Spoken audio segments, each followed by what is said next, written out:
And I thought I remember that. We won't name names, but we won't name names. That whole episode, I was in pure shock that anybody would talk to anybody that way, but like that an actor who understands the business, or should anyway, could do that.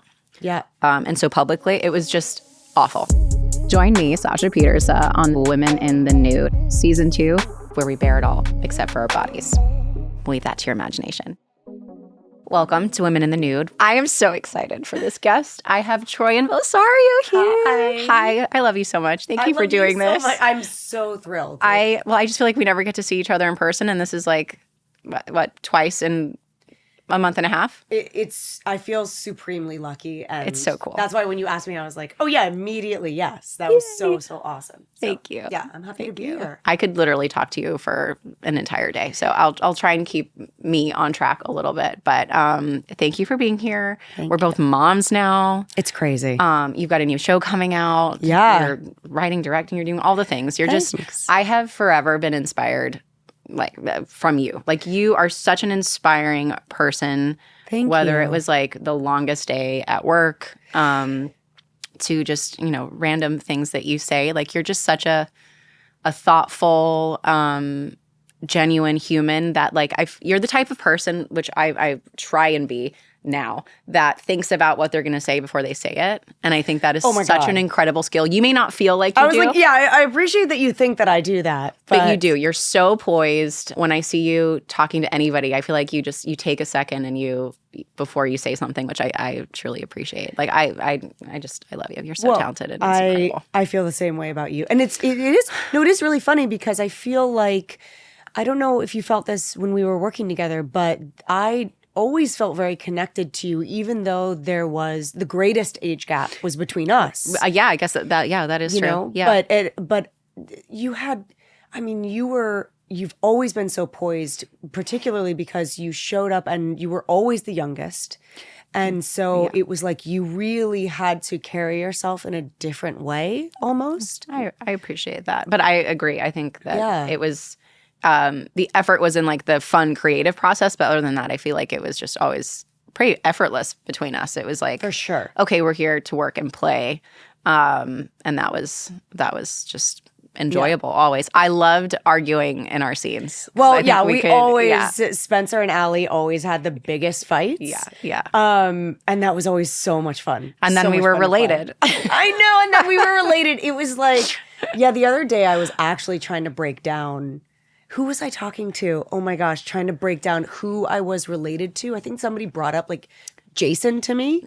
Yes. And I was like, right. So, I was talking about Vanessa Ray. Right, yes. Being Cece. I love her so much and too. Being the best. And I was like, right, it was weird because Cece was related to her brother, which was your brother. Which was also my brother, which is your half-brother. Which was my half-brother. And so then I was trying to figure out, it was like a game of like second cousins. I was like, how was I related to Vanessa Ray on the show? I couldn't possibly tell you. There's this really great TikTok. I'll link it when we do this, when we release this episode, because she was so good. She did a TikTok episode of everything that Allie did the night she disappeared. And how long was the day? It was 72 hours? I mean, it's actually impossible. Yeah. There is no way that all of those things could happen in one night. My hair length changed. We talked about this on the panel. Like, my hair length changed. Everything. It was like impossible. Were you? But hilarious. Do I have it in my brain that you were buried multiple times? Yeah. But only because we filmed it multiple times? Allie was not actually buried multiple times. No. Okay, great. I was buried once in the show, but filming, I did 3 different versions of it. One was the full burial. The other ones were like the coming out of the ground. Oh my God. Fake thing. Miss Griswold, do you remember that actress? Oh my God. I'm obsessed with her too. If you remember, she had these piercing blue eyes. She was. She felt like, you looked at her and you were like, you are reading my soul. Like, she was perfect for that role. But that was a fascinating thing to film. I got more dirty filming those fake burials than I did actually being buried in the ground, because all the dirt that was like piled on top of the fake ground. Yeah. Would fall into the little hole and would just be, because of the angle, it was just like God. in my teeth, in my eyes, in my like. Ugh. And then showering in those trailers were just disgusting because it's just recycled water and it's and disgusting. There's no water pressure. You're not actually. It's just. And also that fake dirt is like, it is so powder fine. You cannot get it off. Yeah, it's ridiculous. Yeah, it's ridiculous. Yeah, so yeah. we had a lot of good times. We had a lot of great times. I always felt so goddamn bad for you. Every time I saw you in that yellow top, I was like, oh, this is a hard day for Sasha. I tried on so many cute outfits for the pilot. So many. No, of course. It was the only outfit I did not like. Of course. I still, to this day, do not know why they picked that one. I mean, yeah, yellow ruffles is such a choice. Long. The like dress over jeans situation. Those such stupid a boots. Time. I don't understand, but it is what Sense it is. memories, though. I bet you when you absolutely. See, I think I saw in the Warner Brothers Museum. They have it. They have it up there, and like seeing it on a mannequin, was like it unlocked memories for me. So I can't even imagine what it would be like for you. Yeah. I think in every interview that I had, I said I wanted to burn it. I think I was very vocal about not liking that outfit. Did they ever let you burn it? No, they made once I said it. They made like 13 copies. I was like, I'm not actually going to do that to you. I would never actually do that to you. Fully believed. They were like, she's gotta make a always ton. coming in here with some lighting fluid. Yeah, exactly. So since PLL, you've done lots of amazing things. I always knew, especially after obviously you directed an episode of ours, that you were going to be an amazing director. Thanks. So I do have a couple of questions about that because it's something that I'm interested in as well. But what about being an actress helps you direct? Because I've definitely been directed by actor directors before, and they all have a different process. What about that has like helped you, or maybe even hindered you? That's a great question. Well, I do want to say that to start off, my first directing experience, right, was on the show, and I remember distinctly the scenes that you and Shay shot. Oh, and I remember loving those scenes. Those were always fun too. There was always, and I would have to go back and look at the episode, but I feel like there were a lot of scenes in. Was it your house or her house? I think it was the time that I was like at home. Yeah. A lot. A lot. Well, because you were I don't know if you were coming to terms with being pregnant on the show. Allie was? I think she was a little depressed. She was just like, yes. Yeah. And so I remember there were a lot of scenes that I had to like really try to maximize the space. Yeah, it's hard when you're stuck in one. Yeah, because you zone. were like not going anywhere. Yeah, and I just felt so grateful because as an actor at that point it was 7 years in, and so you and Shay just like you always knew what to do. It was comfortable. Yeah, so easy. Yeah. So there was literally I think when I talked to you in those scenes, I remember just saying like, just keep doing whatever you want. You know, I would just come in and I would be like, Sasha, I'm going to do another one. I already have everything that I want. Play. You just keep on doing whatever you want because there's nothing that I could tell you that would like be more insightful than what you're what you're finding in her. Well, we did. We were, everything was so second nature by that point. Yeah. I think it was like, you just, you know your character so well. But I do remember loving what you were doing. There were a couple times, I think it was you were directing Ian, I think, where I would sneak on set. Oh, really? And be back there while you were doing your thing for like a scene that I wasn't in. And that was cool. It was cool to see. It was so much fun. I just remember like, I remember really just appreciating that you and Shay would trust me. I think there was one moment that was supposed to be a normal, you guys were talking to each other and I just really wanted you guys to both be in the hallway sitting on the floor. And I remember, because I was just like, I don't know about you, but like I very rarely like stand up and have like, one-on-one conversations with my partner. You know, they're all over the house or they're like, on the floor, like in various different levels. So, and I remember you guys just like being like, okay, we'll be on the floor. It was so great. There was never I don't think I would be on the floor. Or it was any just, like pushback. It was anything so like much trust. Well, yeah, but also it's like anything that's not what we normally do is also enjoyable. Also fun. You know what I mean? It's also, it's also fun. So I would say like for me, it was almost like being an actor, working with you guys on PLL was actually, it wasn't the real world. Right. You know what I mean? It was kind of like, I don't even know the... It was safe though. It was like if that was your first spot, right? Oh my God, it was like, so safe. But it was so safe in that like I knew the storylines inside and out. Right. You guys all were incredibly trusting of me. We had great relationships. I had great relationships with the whole crew. Larry was amazing as a DP. Like Larry that, was I'm insane. sure. I actually had Craig that first. Oh. Yes, Larry was prepping for... Who I also love Craig. I know, but it was really cool. That's again, interesting. Like, I don't know. Yeah. Everybody was just awesome and like on board to make it great. And so then it wasn't until I started doing other shows, whether it was Famous in Love or then Good Trouble, that I was like, okay, now I really have to put on my director's hat and like figure out some stuff. Because it's not just like making a home movie with like your sisters. You know what I mean? Like where your dad's behind the camera and like your sisters are in front and you're like, I wrote these plays for you. You know, like you be the princess, you be the dragon. That's kind of what it felt like the first time around. And then it was like, oh, this is a job. Yeah. I got to go do a job. And it was great. I think what acting really gave me was like, what it gives me when I direct is just so much empathy for the actor.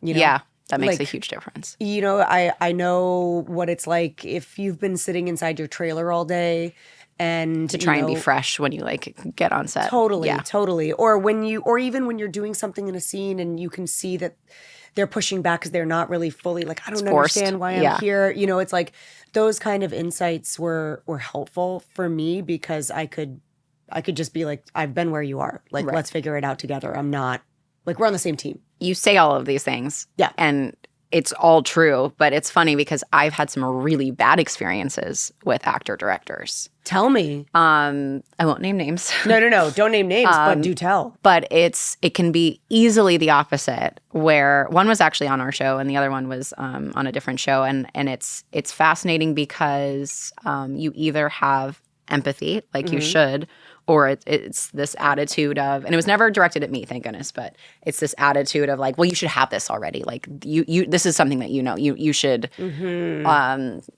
like this expectation of like, well, I would do it this way, so why aren't you doing it? It's like a brutal. It's like a different vibe. But I had a director give another actor an actor's coaching card.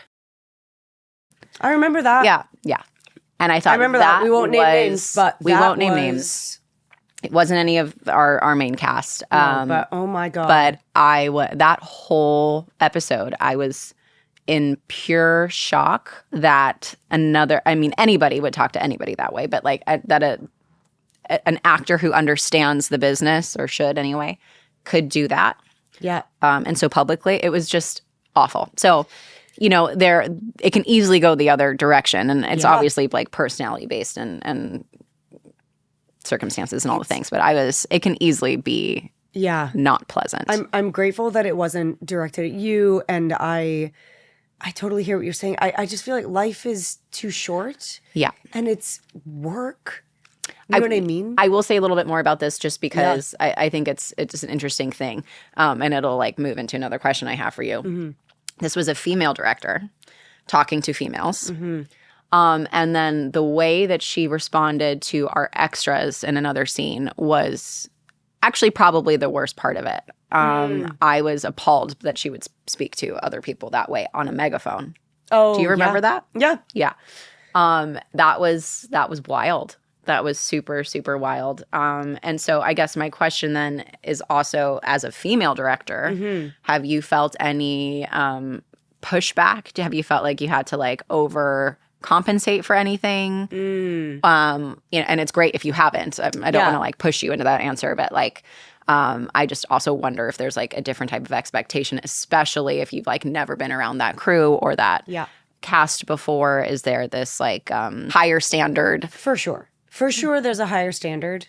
You know what? It's almost like, yes, I will say it's a higher standard. I was going to say it's just a different standard, but it is a higher standard, for sure. Yeah. Because I have worked with the most incredible gentlemen, I will say, but also because when I was coming into directing, being a woman, being an actress first, being a younger woman, there was often, here's the other thing. My father was in the business. Yeah, that's another layer. I have so many experiences of people who are incredible and on crews and coming up to me and saying like, your dad gave me my first job. That's or cool. like, it's so awesome and I love it. But then it immediately puts them at like, they see me as like daughter. Right. You know what I mean? And so, and it's lovely. And they've only, you know, like I've never been talked down to. I know what you're saying though. You know what I like, mean? Yeah, but they look at me as like basically like a little girl in a way.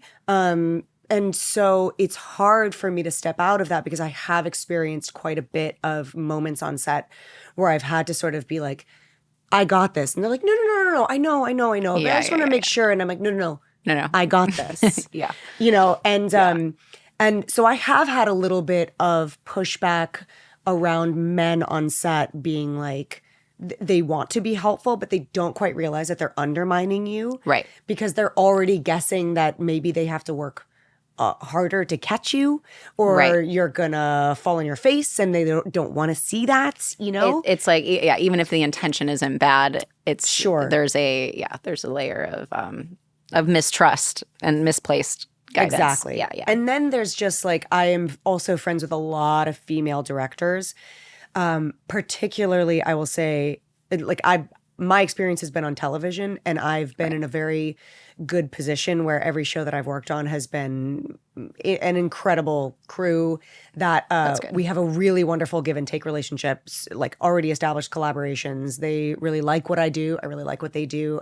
That's super helpful. I'm also just like one of those people that like I always compliment before I ask for a note. Right. You know, I just find that like people do their best work when they feel like they're being recognized for it. Yeah. You know, so even you want I feel like as an actor too, you want an explanation. You want to know that like that worked or that didn't work and the whys rather than just constant like do this, or don't do that. Yeah, because in your head, all you think as an actor is like, do it better. She wants me to do I didn't do it right the other time. Yeah. Yeah. And so if you can just easily come in and be like, I loved what that was. I see what you were doing. I want more of it. Or like, actually, now that we have that, can we try something else? It's just always better. People in a state of encouragement, they or what's work. Even can be worse sometimes is no direction at all. Oh my God, nightmare. Which is, you would think as an actor to be like, oh, this is great. It's not. It really is. It feels like you're just driving blind, and it's the most frustrating thing. So yeah, that's a hard balance, but yeah, it can sometimes be worse if there's no direction or no validation or no anything. Like you're like, well, why do we keep doing it again? Yes. If there are no notes. Yes. It's funny because it's almost like I've been in a situation like that with so many actors, and you think as a director, I think they think like, oh, well, if I'm not telling you anything, I just want you to keep doing what you're doing. But we're doing something so vulnerable. We are inherently insecure. And so we immediately are just like, we're doing it wrong. Yeah. Like what, you know, and then we just get like, I think we just get worse and worse. Right? You know? It just kind of goes down from there. So true. But I will say, just to finish that my friends who are female directors on film sets often find that the hardest thing for them to do is be in a position of power and not be viewed as a bitch. Right. Because, and I've seen them, I've been directed by them, and they've given me a note or given a crew member a note and just like not couched it or enveloped not it, sugar-coated it. Yeah. Just be like, I need you to do this. And if they were a guy, they would be like, the person would be like, yeah, sure. And because they're a girl, it's like, bitch, you know, you can't, you see it, and it's just inherent. It's wild. I feel like we are also so used to being, and correct me if I'm wrong, maybe this is just my experience, but I'm so used to being directed by a guy and translating that to however I feel like a woman would respond to something. And I wonder if that is harder for men to be directed by women. It's like, you don't know what that's like. Instead of, we immediately interpret it as to like, how can we apply this to whatever we're doing? But I wonder if there's an element with like male actors getting a note from a female actor that like doesn't feel right to them. I'm sure it. Do you know what I mean? And again, not even just maliciously. It's like, it might just be like, it's harder for them to maybe take that note. I wonder. For sure. It is. I think that there's, I mean, look at that. I forget who was talking about this, but it's, they were talking about how when you are in the oppressed group, which is women, that you know everything about your oppressor, and your oppressor doesn't have to know anything about you.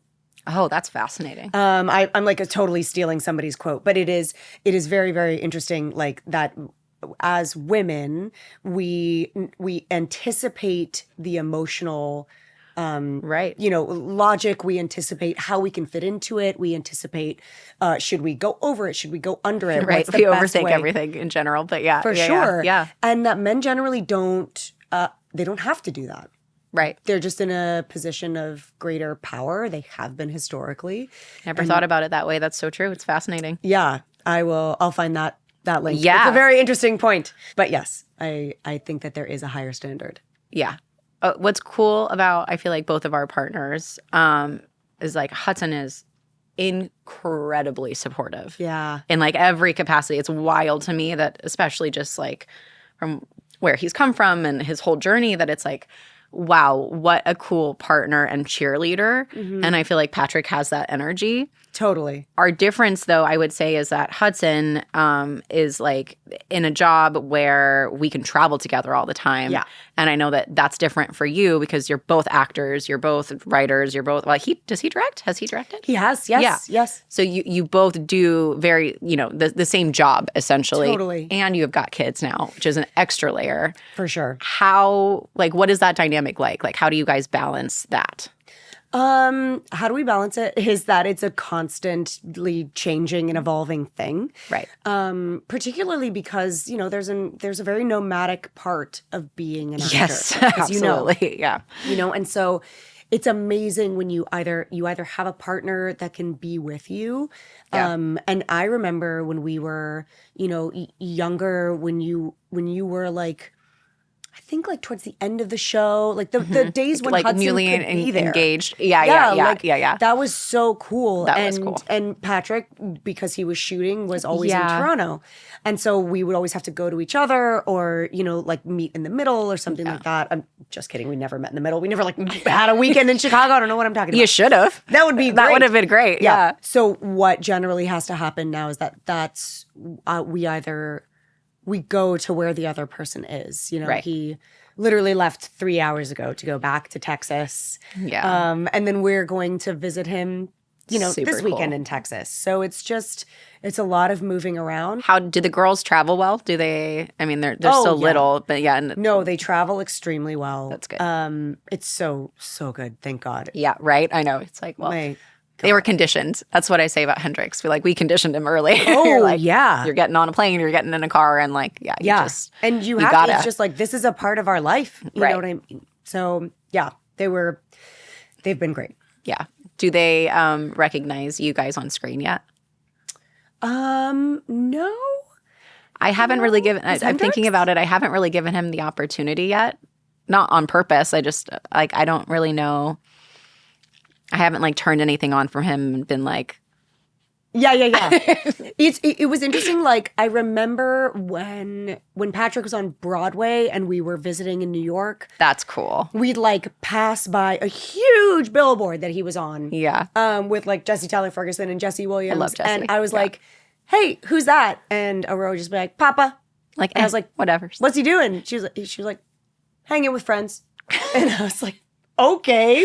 Which is the coolest definition of that, by the way. That's so true. She's just like, yeah, that's cool. Yeah. Yeah, nice. She did. I have to, oh my God, I can't believe I haven't told you this. So, Aurora's been going to camp in the summers, Very day cool. camp.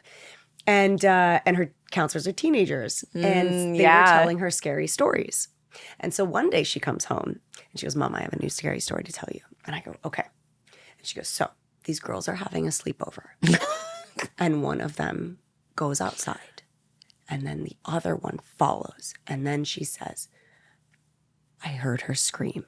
And I'm like, this sounds familiar, Aurora. And she was like, no, you don't understand. She was dead. And blah, blah, blah. And I was like, okay, go on. And she was like, and then they start getting text messages. I was like, okay, I got to talk to your counselors. That is amazing. But they had told her Pretty Little Liars as an urban legend.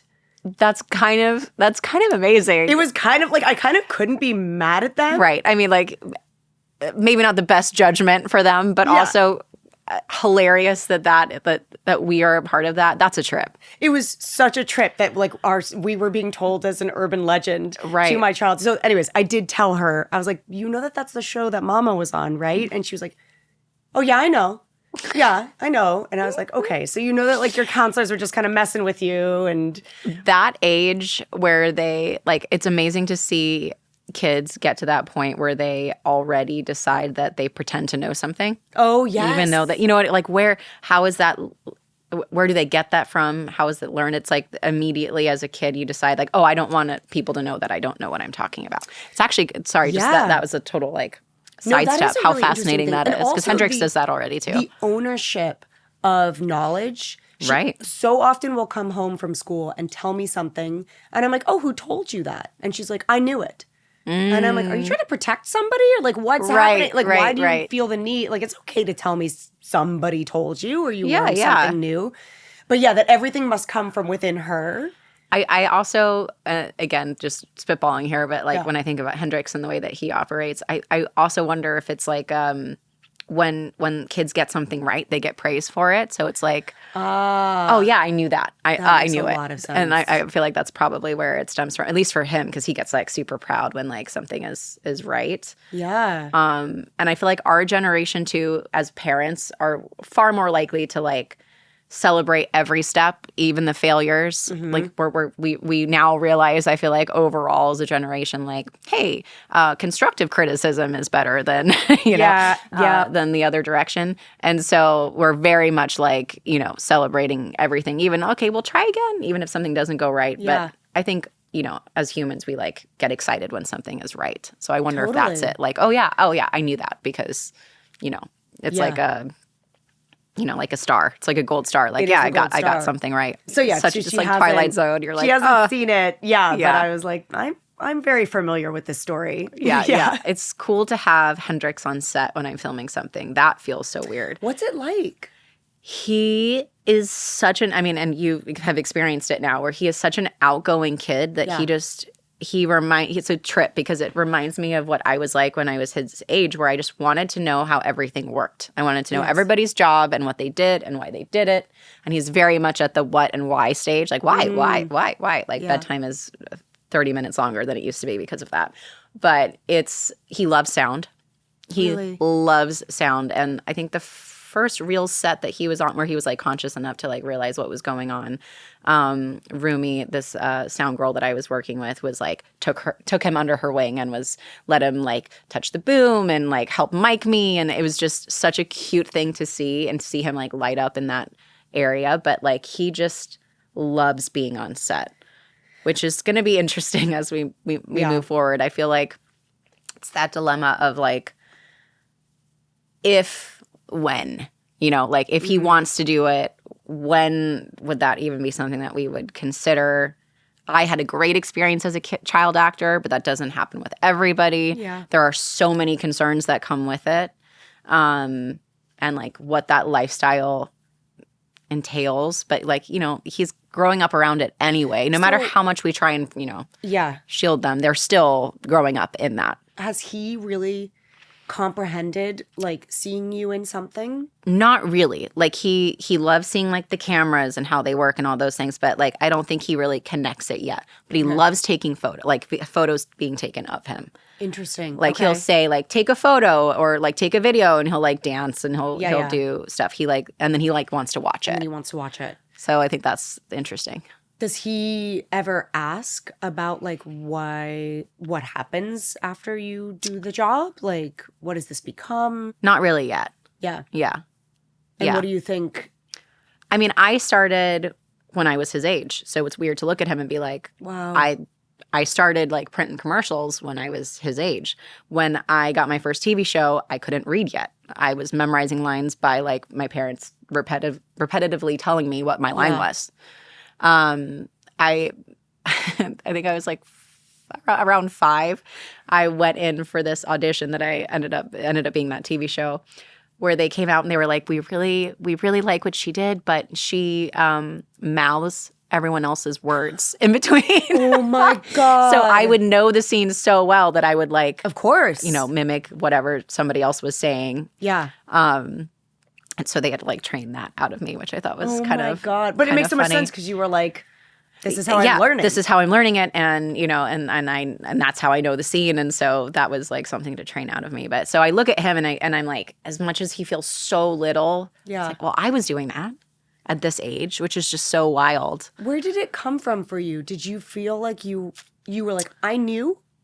Because you grew up watching your parents. Well, yeah. So I think because, and I traveled with them, right? So I think because I saw them always like dancing and practicing and singing. Like my parents did it all, especially my dad loves to sing. So it was always around. And when I would travel with them while they were working, I was also around all of their, co-dancers or people that were in their show as well. So I saw how everything worked backstage. I saw everybody getting ready. I saw, their performances. I was just so accustomed to that nomadic experience. And so when we immigrated to the States, there was a family friend that had their kid in the business. And I'm like, just take some photos. And I really enjoyed that photo shoot. Yeah. And my parents didn't really, I don't think they expected anything from it because it's really hard to get an agent, as we know. Yeah.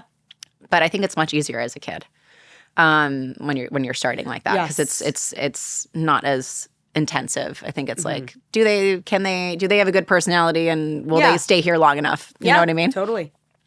And so I mean we sent it to an agent in California and they signed me, and then we just started going back and forth from Vegas to California until my parents couldn't do it anymore and made the move to California, which was a huge sacrifice. They would drive 4 hours for an audition? My mom would drive me. Yeah, and then if I got a call back, we would be like halfway through driving back home and she would drive back to California again. My God. Too much. Yeah. Okay, here's the other thing. If he wants to do it. I think I know what you're saying, but go. Yeah. Could you do that? So this is the other thing, which is what actually stresses me out, is like we barely have time for what we do. I can't go sit at a commercial audition for 5 hours. Or then go to set all day. And then go to set all day. And there's so many many question marks that I like. Okay. Yeah, well, obviously, like but these are the things. These are the things that are like, how would we even go about that? But I also don't know, because since he's so little still, that type of industry now, do they even have kids there for that long? Is everything still self-tape then? Do you just send photos in and like get hired or not hired? Like, I wonder if it's different in that way. Yeah, I think there's still very, very strict rules in place, which I'm very, very grateful for. Right, absolutely. Any child doctor that I've worked with about, like, the amount, the right. amount of school set, that you have to do versus the amount of hours you can be on set. I'm more so talking about the auditioning process. Oh, that's what I mean. Yeah, because that's what I feel like we definitely won't have time for. If he books something, Hudson could definitely be there. We could figure that out. Yeah. But it's the auditioning. I mean, when I was little, you go on a lot of auditions. Oh, yeah. And we used to sit at commercial auditions for hours. Right. Or print, for photo shoots and whatever, you would go there and you would wait for hours for them to take a Polaroid of you. And then you would go home. Like we can't do that. We could not do that. It's wild. Yeah, I do wonder if it must be different. There must be like, it's like you said, you're sending in your own picture, you're uploading it, you're sending in a tape. It's so different. That was 21 years ago. That's wild. Yeah. Oh my God. No, wait, it was more than that. No, I've been in the industry for 25 years. Yeah, it was like 20 years ago. I think it's really hard because it's like I have a lot of feelings about the work that kids are asked to do in our industry. And, because it's interesting you're talking about you're watching your parents do dance rehearsals and singing rehearsals and being a part of that practice and seeing that so that you understand when they go up and they perform the finished product or whatever, quote unquote finished, but you saw how much work went into it. And I think that it's kind of hard when you go to a set I imagine as a young kid. And I mean, I remember being a young kid going to set, and then I would see the actors turn up and they say their lines and they'd say cut.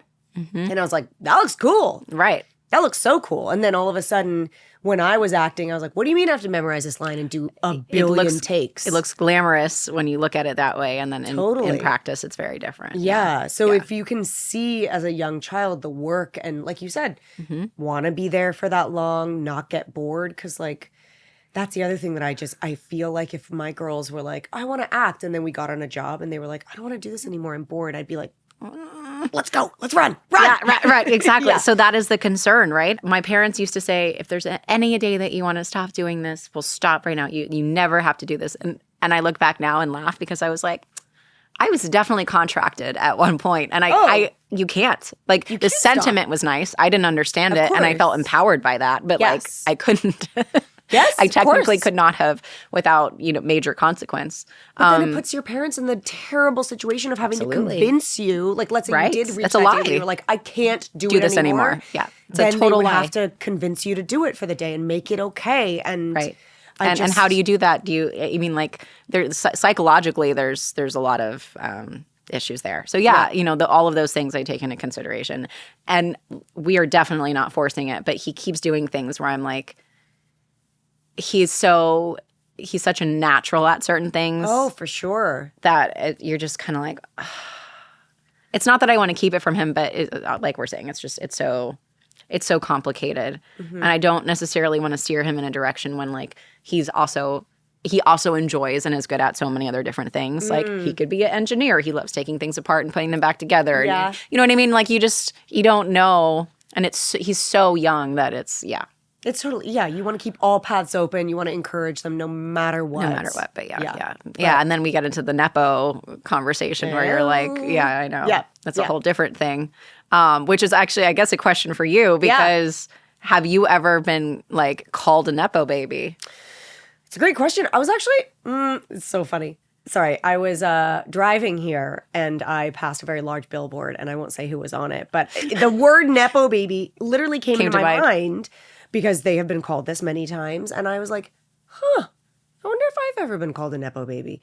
I've never heard you be called that. Well, and I would never put you in that category, by the way. I appreciate that. But I was almost like, well, I feel like in a way it is totally fair. I was able to grow up on a set.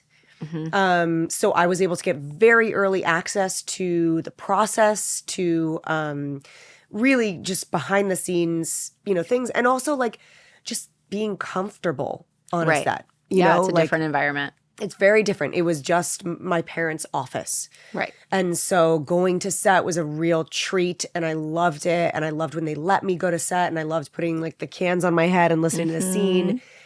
But I will say that there were many moments during my life where my parents set a lot of really wonderful boundaries. I'd say one of which was like, we're not going to get you an agent. You need to go cold call agencies. Nice. And audition for them. And that's how you're going to do it, which I did. The other one was you can do work while you're in school, like in high school and stuff like that. But you have to complete it. Yeah. Yes, you have to complete it. You can only do it if it doesn't take you away from school for too long or if it's on your summer break. So that automatically, like, really took me out of a lot of stuff. Like, they were not doing homeschooling, stuff like that. They were like, you're going to school. I think it was also because, like, both of my parents being as involved with their jobs as they were very much like, also, we are not going to be your stage parents. Never in a million years, kid. So, and then they said, you have to go to school. You have to go to college. And I said, can I go to college for acting? And they were like, yeah, fine. Dang it. She got me there. Get a degree. Yeah. Found the loop.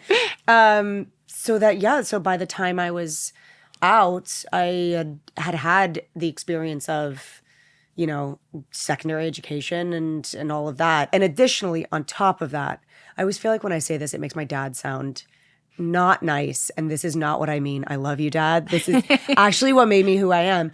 But my father once said to me when I told him I wanted to be an actor, he said, well, I don't know if you're going to be, I think he said to me, I don't know if you're going to be talented enough to do that. And to be fair, he said, I'm not saying you're not. I have not seen you act. I couldn't tell you. Interesting. He said, also, I don't know if you're going to be lucky enough.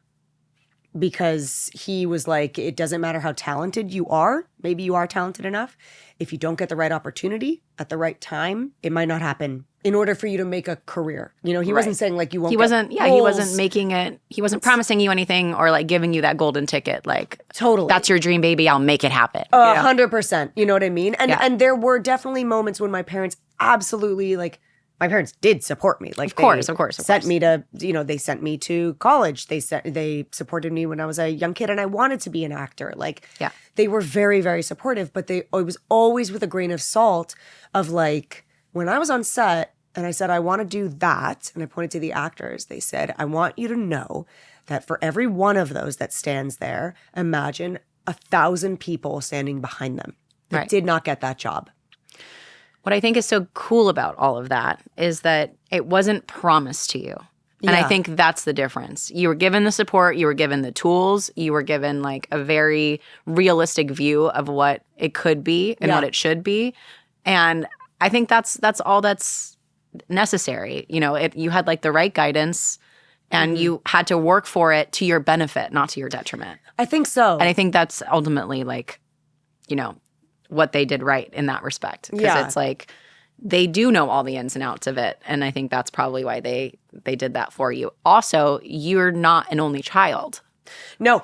Which makes it a huge difference. I used to work with, you know, other child actors where like the parents had 3 or 4 other kids and it was like splitting the family up. Like the whole family was in Georgia so hard. And just the mom was there with the kid. Or there was some random person that was their guardian and their entire family was somewhere else. And like that dynamic is really interesting and really difficult. So I think it's also based on circumstance. But I think ultimately all of those tools that they gave you are correct. Like I think that is very healthy. Yeah, I think so too. It's definitely worked out for me. You probably went through moments of like, oh, mom, dad, was it like that when you were growing up? Like, I can't believe that I have to do whatever. Or did you appreciate it in the moment? I appreciated it. I definitely appreciated it. I think there's always been something in me that's probably because of what my dad said, like the voice in the back of my head of like, you might not be talented or lucky enough to do this. Right. So there was always a chip on my shoulder of like needing to prove myself. So it was definitely, you know, if there was any opportunity, whether it was like a school play or something else where I could have a run at it, I was like, let me go. Right. You know, it wasn't like, I can't believe I have to do this. Like, yeah. Well, so I didn't know any of that until now. So what I will say is the reason I've never put you in that category is mainly because of what a hard worker you are. Oh, thanks. I don't think that I've ever seen you in any moment take something for granted in that world to the point where our finale or even the episode leading up to it, so much work, so much was on your plate to make those episodes happen. And I remember you drinking like the most amount of hot tea I've ever seen somebody consume. I think I remember that too. Yes. Just based on like trying to keep your voice, you know, alive, right, you know. I was like doubling the scene. And I remember you just being like, Patrick always tells me that I stress out too much because of whatever, and I need to drink the tea, and I need to take the vitamins, and I need to take the honey, and I just remember you going on this thing. But you were so organized, and you were so focused, and you were so in it while still being able to let that the creativity flow. You still gave yourself room to play and not be so like, you know, it has to be like this. You had a really amazing balance between there, but I've never seen you take any of that for granted. And your wedding was so beautiful. Oh, and I got to chat to your mom for a really long time. You did?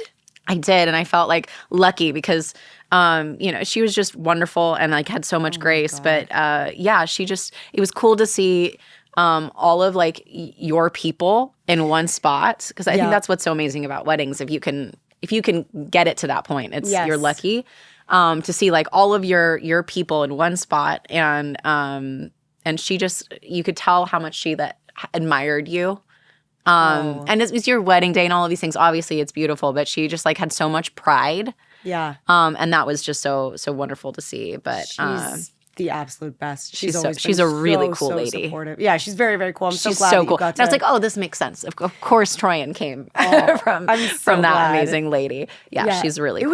It was so special because, like you had said, like we've said in the beginning of this whole conversation, like Patrick and I have had to spend so much time apart.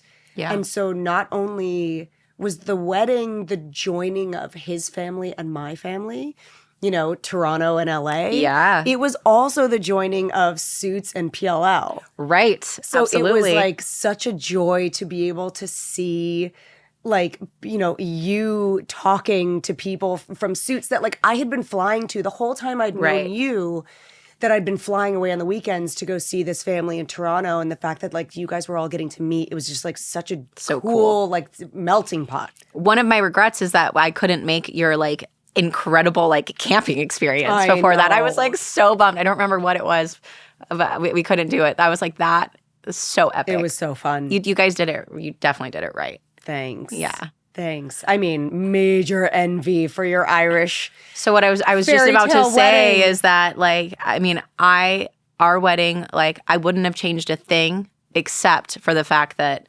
we did keep it so small. Yeah. But I regret certain things, like not inviting PLL people. Like we were so strict on this is like a family reunion. Yeah. Kind of a thing. It was joining families. It was like all of my family in South Africa really meeting Hudson's family for the first time. Wow. And I don't even necessarily think there was 20 friends there. I think it was less than that. Like we didn't have a bridal party because it was like, why? Everybody would be up here. Yes. You know what I mean? Totally. And we spent the week and we like really spent the week in Ireland showing everybody all of our favorite things there. But when you look back, there's a couple of things and it was like the people, at the end of the day. Sure. And we were so, and I've heard this time and time again, where we were like, okay, well, when we get back, we're going to do a party for everybody in LA. And that just never happened. Oh, we kept putting it off and kept putting it off and kept putting it off. Like circumstances, but that's what I regret. And so we have it in our mind. I was like, I want to do, because we just celebrated our 6-year anniversary. When we get to our 10-year, I want to do a big party. Oh my God, that's an amazing idea. And do it that way, where it was like, okay, everyone, whoever can. Would you renew your vows? I mean, as cheesy as it sounds, it's not cheesy. It's not cheesy, but maybe. Do you see how excited I am? How excited I am? Would you do it? I think that would be fun. That would be the way to do it. I mean, that would be magical. That would be really cool. What an incredible thing to celebrate. I don't know. I mean, I have so much like respect and love for your wedding day should be yours. Completely agree. And so you and Hudson knew that what your family needed was to have the close-knit community of just your families. Like that was going to be enough. You know what I mean? Right. Yeah. I mean, and it was a beautiful, like I'm so glad that we did it the way that we did it. We planned it for 2 years. Like we were very much like, let's do it right, Oh, yeah. And that was 10 hours for my family in South Africa and 10 hours for his family and, our friends to fly to Ireland. So it was like the perfect meeting point. Is that why you chose Ireland? It's our favorite place. We always wanted to get married there. We always had that thought. But we realized when we were planning how perfect that is. Yeah. Because, that's the other thing. You plan a destination wedding and so many people can't make it. Mm-hmm. But it's also, nice to keep it intimate in that way. Like it was so fun. Weddings are so special when you do it the right way. Because I mean, ultimately, if it's about everybody else, it's just going to be stress. It's very true. Yes. Yeah. I mean, I have been to so many weddings. What is that movie? 21 Dresses or 31? What? Oh yes, 21 Dresses. I have been a bridesmaid and I've been to so many weddings. It's like insane to me. I felt like that before I got married. Yeah. But what's great about that is you learn all the things you don't want to do. That's I learned true. so many things that I was like, nope. I'm not going to make those mistakes. How did you feel being a bridesmaid? I recently was a best woman for my best friend. Okay. And so he had two of us. He had a best man and a best woman. That's actually very cute. It was very cool. And Patrick and I did that as well. But then I immediately was like, oh my God, this is amazing. Then I was like, oh no, this speech. And it pressure. I was not well. I was genuinely unwell giving this speech. And I was shocked. I kept on being like, dude, this is your best friend. You are only happy for him. It's all people you know and love here. Why does it feel so also stressful? Like you're an actor, and I was literally like before. I hate public speaking. Oh my God, it was crazy. Did you? So have you been a bridesmaid? I've only been a bridesmaid. I've never been a maid of honor. I'm waiting for my best friend to get married. Bridesmaids, except they're so expensive. Oh, yeah. They are so what else? Expensive. What are the other expenses? It's usually like, some sort of destination bachelorette party. The dress, the hotel, the flights, the whatever. Yeah. Every time I've been a bridesmaid, except for once, it's never been local. Uh-huh. So I had a lot of empathy when I planned my wedding of like, it's destination weddings are expensive. I don't expect anybody to come. Yes. But if you do, yeah, we will take care of you. We're So yeah. So it was like it's so difficult to expect, people to pay like thousands of dollars to celebrate you, because essentially that's what it is. So it's like a weird concept. It's very, very weird. Even just being a wedding guest for a lot of the time is expensive. So I had that in my mind when I was planning of like, this can be so great, or so grueling, and and you just gotta hope that you don't become that for your friends. I know. But I just went to a bachelorette party for my 2 gay best friends who I'm obsessed with. And so they did a girls' bachelorette party. They did a bachelor party that Hudson just went to. They went snowboarding, which was super cool. And then they're doing like their own gay best friends bachelor party, which is so epic and so fun. Wow. And I thought that's also, a great way to do it. Are all of them joint? No. So, well, yes. Yeah. John and Richie are doing that together with, the grooms are doing it together with the women. Yep. With the straight men. With the gay men. With the gay men, yeah. Baller. So baller. And then they're getting married in Mexico in January. And I'm so excited. Oh my God. And like it was just their bachelorette party is like how they kicked it off with us, with all the girls. And it was so fun. I was in Vegas. Of course. And it was just, people that you've known forever. And it was just done right. And it was just like magic. Ugh, what a dream. Weddings can be amazing. Yes. Yeah. Weddings, the point of this podcast is if you're thinking about getting married, have a great wedding. Have a great wedding. Do it for you and do it right. No pressure. No pressure. Yeah. It's great. Yeah. I have to drink more of them. I know. Your tits coffee. Although the hilarious thing about drinking this and asking for you to make it an iced is that then ice gets in my mouth and I have to choose either I'm going to spit the ice back out or crunch it while you're talking. I don't like either of those things. It's only Lex that gets to enjoy the crunch of the ice. We can take that out and cut. So, what was I? Oh, the other day I was filming and I was drinking something. Yeah. And Lex is like, I can intimately hear the way that you slurp your drink. Oh my God. I'm so sorry. I am so deeply in your throat right now. You can open the episode with that. I think that's great. That'll be our first teaser. Yeah. There you go. Yeah. It's fun. I don't like the red nipples. The red nipples kind of weird me out. It's a real choice. And I tried to put black Sharpie on there and it didn't work. So I need to like paint it with like glass really paint get or lost whatever. in them. She's got a great ass too. She's got a great ass and it won't end. I feel like my favorite part about these though is that I like red being a color that like does not dictate the color of her skin.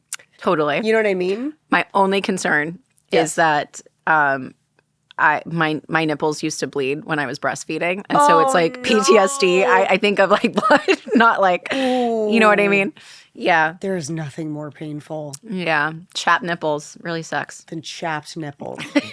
God, was that because I know friends who have like, what is it called? I struggled. Oh, when there's like a mastitis. Yeah. But then also when there's like a full on crack and it's like, you cannot breastfeed. Right, because then your baby's just getting blood. I love that we're ending podcasts this way. I struggled so hard breastfeeding. Really? My milk just like never fully came in.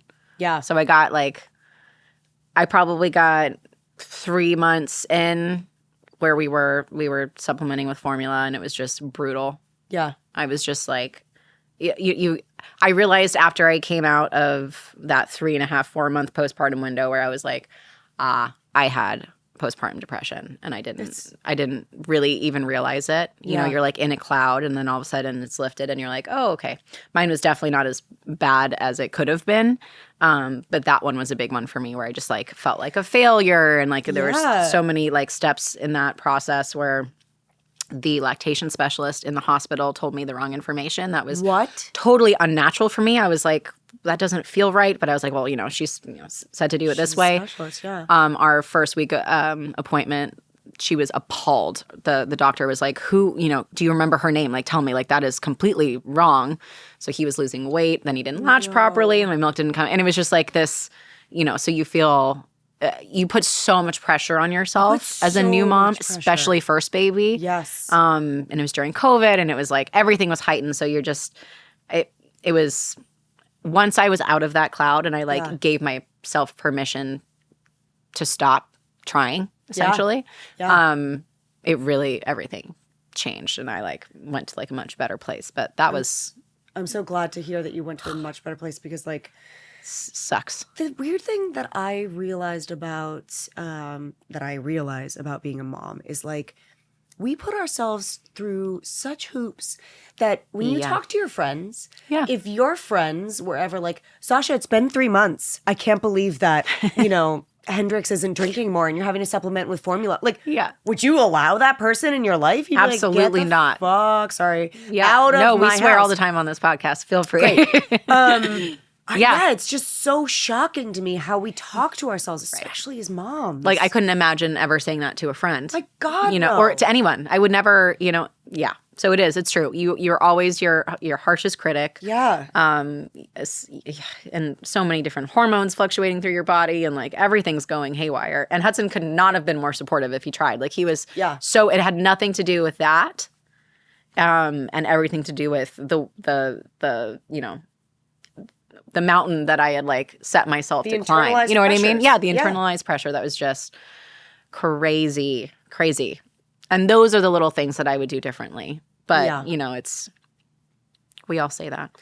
We all say that. It's also really hard. It's hard to do them differently, Well, right. Yeah. Because we're not having a second, but I would imagine that because every baby is different, every pregnancy is different, your postpartum recovery is different, that you say those things. Yeah. But it's a completely different circumstance the second go round. Totally. It's a completely different circumstance. Like you said, the babies themselves are different. And then also you've got a toddler running around. Right. Well, or I had a toddler running around, at the time. It depends on when you have a second, if you have a second. So you have this relationship already. Yeah. And it's like... it's super weird, Well, There's and so guilt. I was going to say, mom guilt is such a real thing. And that's, it's like, I just want to like hug every mom that has mom guilt, because it's the worst. It's so awful. It is so awful. The worst, like sleepless nights because of it. Like, it's just. the intrusive thoughts. Yes. And it's funny. It's like I tried to explain, because I'm sure, I'm sure Hudson feels similarly, and I know Patrick, like, obviously they care, they love, but the shit that I think about at 3 a.m. happening to our children, and I look over and Patrick's like snoring silently, and I'm just like, so you don't have this. Right. So how do I turn it off? Because I'm not like, I don't want you to have it. I don't think you should think about horrible things happening. Don't suffer with me. But also, how do I make it stop? But how do I make it stop for me? Why is it happening all the time? It's so bizarre. Well, on that note. Yes. Cheers to being, the best moms that we can be, and like finding good people to support us. Because at the end of the day, that's the thing, is like your support group is detrimental. Like, you need a good support group as a new mom. And you got to weed out all those people that are just not good for you. I think the older I get, that's the thing. The older I get, the more I want to kick people out of my life. Yeah. You know what I mean? Which is, it's a good and bad thing. But yeah, you also as a mom, like, you don't have time.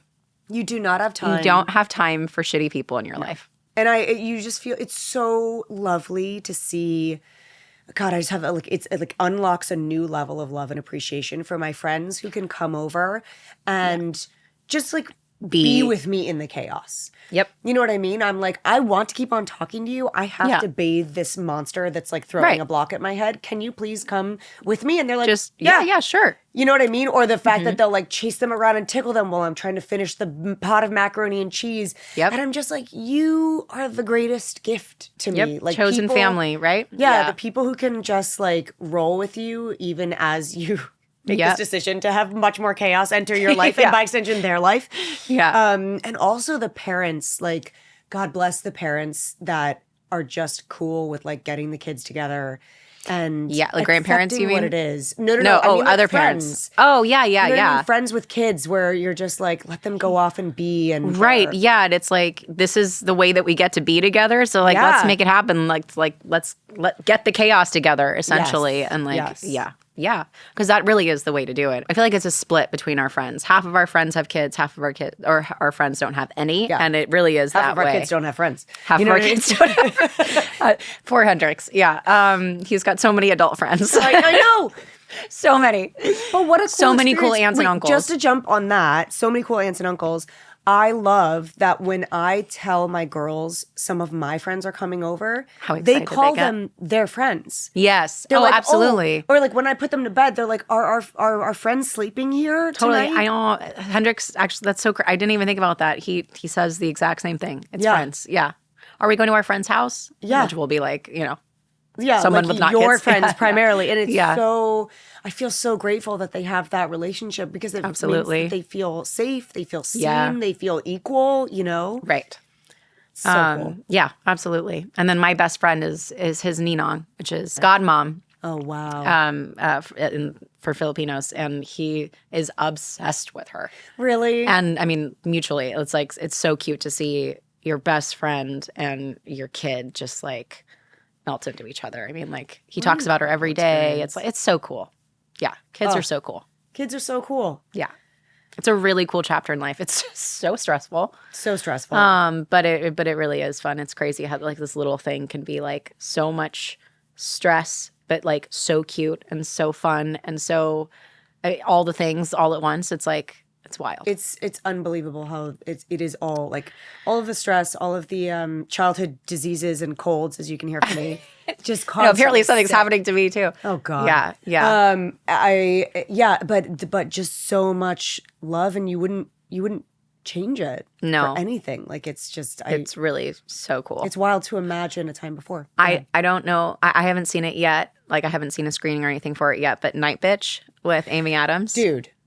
I'm looking forward to it. I'm like, I'm super curious about it. I got to read the book. Oh, okay. I forgot that it was a book. It was, oh my God, it was a book first, and I read it, and I was like, how can I get the rights to this? And they were like, JK, Amy Adams is already doing it. I was like, that sounds right, and that's appropriate. I can't wait to watch it. Yeah, it's going to be a rad. That's cool. That it makes me looks happy. so good. Yeah. And I'm excited to be living in a time, too, where I feel like women are really getting to be recognized in the and messiness. Vocal about that stuff. Yeah, yes. Absolutely. Yeah, being a mom is fucking hard. It's hard, and you can it's love weird. it, and it can be the greatest thing in your life. It can also be like the ultimate hardest thing in your life. Yeah, and your identity in that is like. I was speaking to a friend the other day, and it was like, how do I find my identity again? Like, I love this little thing so much, but I don't feel like myself at all. And it really is that bridge between. How do you balance all of those things? How do you find the new version of yourself again? And it takes years, like, and it's ever changing, right? Like we're evolving and always. Yeah. Yeah. Evolving. And it is, like you said, it takes years. It's nonstop. And I think, there's something I feel like that I go through, and, it's interesting, like entering a new period of work too, coming out of just being with my young children. Now that Elliot is going to school, and I have a moment where I come home from dropping them off and I'm like, oh, the house is empty. Yeah, that's so weird. Except for you, Bea, like you're still here. No. Which is the best. Yeah. But yeah, I wonder who I am because when I'm with them, I very much understand and at times can rage against my role, at times love my role, at times I'm like, you guys are just walking all over me, but also Mommy like I'm through fine and with through, it. yeah. And then it's super weird when you're finally away from them and you're like, okay, what do I like? What do I Right. do? Who do I want to be? Right. You know? What are my dreams? And because obviously they're a part of them, they have to be a part of your dreams from this moment on. Right. You know, but it's weird. It's weird going from a life where you're just thinking about you to, Yeah. I can't not think about this other person. Right. Yeah. Your entire vision for the rest of your life is different. Totally. Yeah. And I mean, and it's exciting, but like, yeah, it's a challenge. You gotta put those pieces together. For sure. Yeah. And adapt. I'm just so, I want to say, like, before we wrap up, I just want to say, like, I'm just so in awe of you because ever since I saw you have Hendrix, I feel like you have so effortlessly brought him into your life. It was so obvious when you and Hudson got married that you guys were a family, you know, because maybe it was because like I got to spend time with your family on set as well. And like he was almost an extension of that, you know what I mean? And so it made a lot of sense that I was like, oh yeah, Sasha's building her family. And then when Hendrix arrived, it was like, well, there's their child. Yeah. And but also the way you've navigated your career as a mother has been so inclusive of the role of mother in a very natural way. So Thank I just you. want to say it's That means a lot. amazing. I appreciate it. Yeah. Thanks. Yeah. For It's sure. cool. It's cool that we're in this chapter together too. I know. It's wild. Yeah, it's really wild and it's I'm looking forward to all the new things. I think that's what's cool too is like, oh yeah, at every age there's something cool that they get to do. Right. Yes. Yeah. Yeah, and some other way that they can be involved or that you can do fun things with them that you enjoyed as a kid or whatever that might be. But I will say that is something that was like a high priority for me was to, of course, put him first in those capacities, but also like to not lose sight of like what we do and why we do it and why we love it. Like instead of abandoning all of that, I think it's also important to like incorporate so that your kid can see all the things that you love and why you love it and your hard work and all the things that you're working for. Like, mom and dad can still be very like ambitious and still have you and build a life together in that capacity. I think people fall, and again, it's to each their own, but I think where that like identity crisis can happen is when, and the resentment, honestly, is when like you abandon everything to become, you're everything for this kid. Yeah. And it's that balance because you should be their everything.